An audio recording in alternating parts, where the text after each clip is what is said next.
We'll see what happened to this. I think it's pretty close. I think I'd probably lean towards call if this guy shoved from the small blind. I think we can't fold 10 big blinds with Queen 5 suited. Pretty close. Probably the worst hand I'd call a shove with from this guy. And he does end up 3-bet folding. So obviously an easy shove if everybody folded, but we can't do anything to that. Here we do have an easy shove for the 8 big blinds and get called by ace-2 suited, which I think I kind of like, probably. I think we need to get back in somehow, and definitely like it when we get a run out again. So managed to dump this guy this time and get back into it again. And here we shove the 15x with the 3s and it gets through. And here, I just decided to try and raise fold. We've only got 5 hands to try and make fold, but we do get reshoved and easy fold for us. Fold the ace-3 off under the gun. I'd probably shove ace-8 suited, somewhere around there here. I think we've got a fairly decent table. But yeah, I think obviously this is too weak for me to fold. Here this guy opens on me again. And I feel like he's aware that I am kind of forced to shove or fold. And I just think that he could be opening near 100% here. This guy's just got caught 3-betting from the small blind and folding to him, so he could be feeling a little more passive. We both have kind of reshove stacks, so I feel like he could be opening pretty huge percentage here.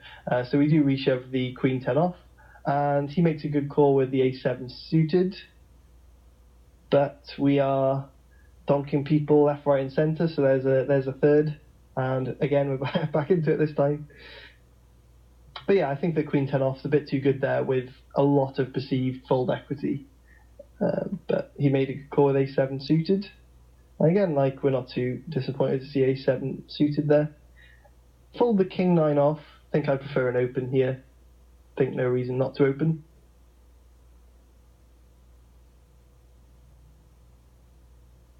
This is a pretty interesting, or pretty close situation. I really don't like calling from this stack. We just don't have the implied odds, and we're just going to be left trying to... I just think that we're giving him all of the important decisions in the hand. When we call the flop, and then what's he want to do on the turn? Does he want to just make us fold, or does he want to check raise us, or does he want to just check call everything that's beating us? And I just think that we're just going to get into pretty awkward spots here. So I mean, we could, if we were a little deeper with our history, I definitely like 3-betting to 5-bet shove, but I think that I'm just a little shallow for that, and I think that a lot of his hands that he would consider 4-bet folding deeper are pretty likely to just ship over the top of my 3-bet here, like a kind of king-jack off kind of hand, which I think he'd just shove it in. So yeah, I decide to just fold here, but had we maybe 40 or 50,000 chips more, I quite like a 3-bet 5-bet shove there. But yeah, decide to just let it go.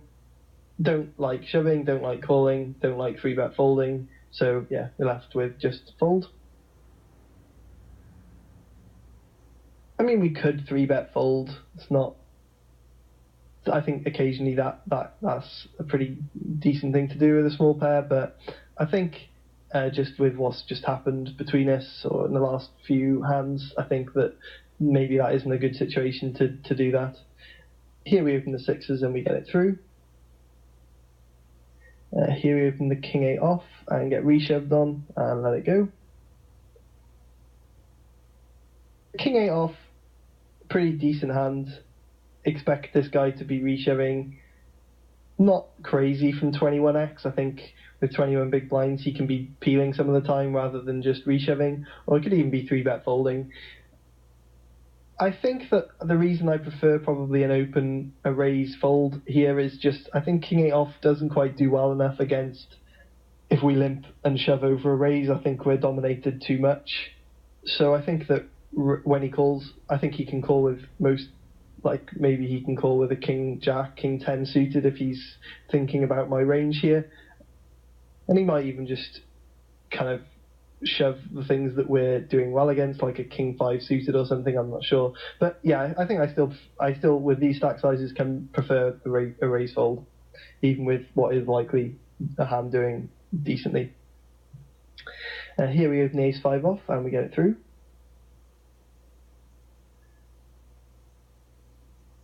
And here with the blind increase, I decide to shove my, what do we have, about 16, 17 big blinds, 16 and a half big blinds, and somewhere around there. We are getting a lot of folds when we've opened, which is an argument for raise folding, perhaps, but I just feel ace 8 is just a bit too good here, and we're just a bit too short to raise fold. If I had another couple of big blinds, I think I prefer raise folding. If I think this is like the most chips that I would shove here. I think anything less, it's an easy shove, but this is a kind of bit of an awkward spot, whether we want to raise fold or just shove. And I just come down on the side of shoving, and luckily the 3 hands fold.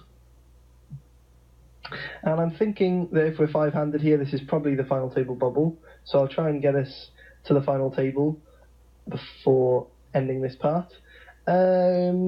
A bit annoying, would like to 3-bet here, but just a little too short, so we let it go. Fold the jack 7 and the queen 8. Here we pick up the 4s, but sadly nobody opens, so we just have to shove on the 1 big blind, or just on the big blind, sorry. And yes, I believe this is the final table. So I will go through all of that in the last part. Hope you enjoyed this. This has been Paul Centre for Run It Once, and I'll be back soon. Cheers, guys.